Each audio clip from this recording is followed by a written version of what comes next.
Hey guys, Cam Interviews. We are here with Hands Like Houses. If you guys could introduce your name, position in the band. Trenton, I sing.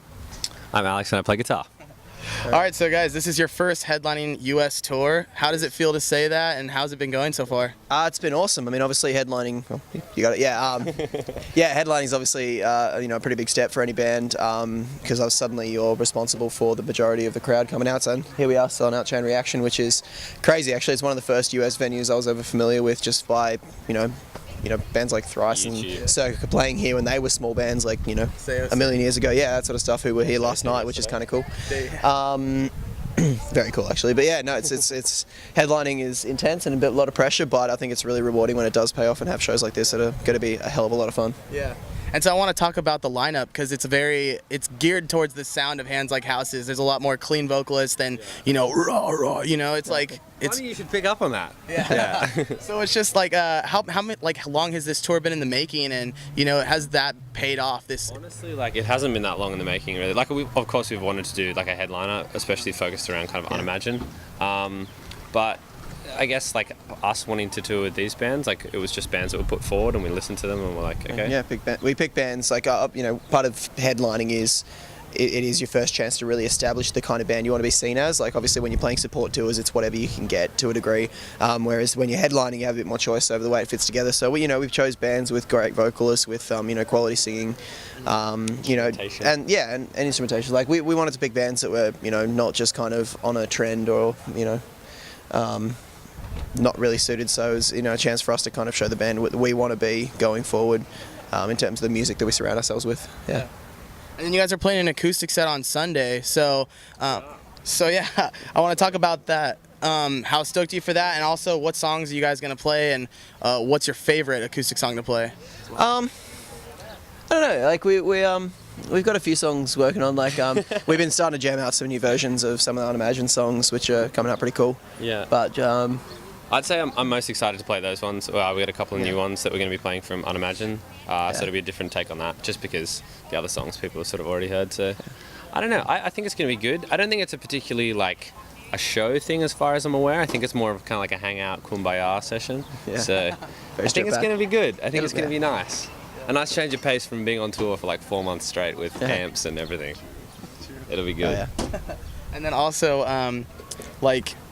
is there a chance that an EP or a record would ever come out that's strictly acoustic? Because there might be a chance. Yeah, look, we've talked about it and we haven't really made specific plans for putting anything out yet, but we have certainly worked on just because it's a fun way to reinterpret the songs and have it up our sleeve so that we do get asked to play acoustic sets out there. So we definitely love to do it, and it's certainly haven't written it off. I think we'll just kind of see how time goes over the next few months to put something together and put something out. Yeah. Agreed. So, yeah. We have to talk about it. The music video for A Tale of Outer Suburbia, of course, raising a lot of buzz, so we have to address it. But basically what I want to know is, can you explain the concept behind it or the symbolism that's going on? Truth be told, I don't think we really kind of set out to put a direct meaning into it. For us, it's it was more about creating an emotional representation of the song and an interpretation that it's more about what people take out of it rather than what we put into it. Obviously for us, we want it to be real and we want it to be connected, and we don't want it to just be vague and weird just for the sake of being vague and weird.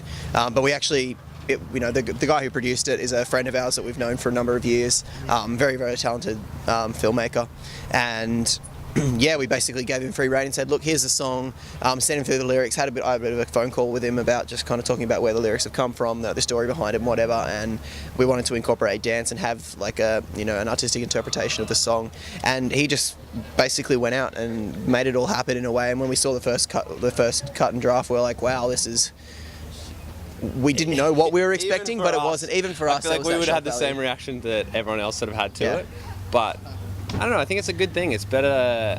I was probably the one that was kind of most skeptical about it, but I think it's a good thing to have something that's not just a band playing the song or walking through the woods or kissing a ghostly girl or something like that. It was about being artistic been done before, so it was cool to have something that was very out of the box. Yeah. And obviously people recognise it as such. We certainly don't want it to seem like it was kind of thoughtless and unplanned. Like a lot of discussion and planning went into it, but I think I think we, like I said, want to emphasise the point that it's more about what people connect with it on their own level. If you know what I mean, it's you don't have to get it. It's just, I think, as long as you enjoy it and it connects the music in a different way, in a different part of your mind. So I think that was kind of the goal of it all along. Yeah. And so the reason I brought it up was just because I feel like you guys have a lot of hidden, like, creative things to your music. And so with that, I want to bring up a question. And this was something that I was going through as I was asking my friends. I was like, what kind of questions do you want to hear from Hands Like Houses?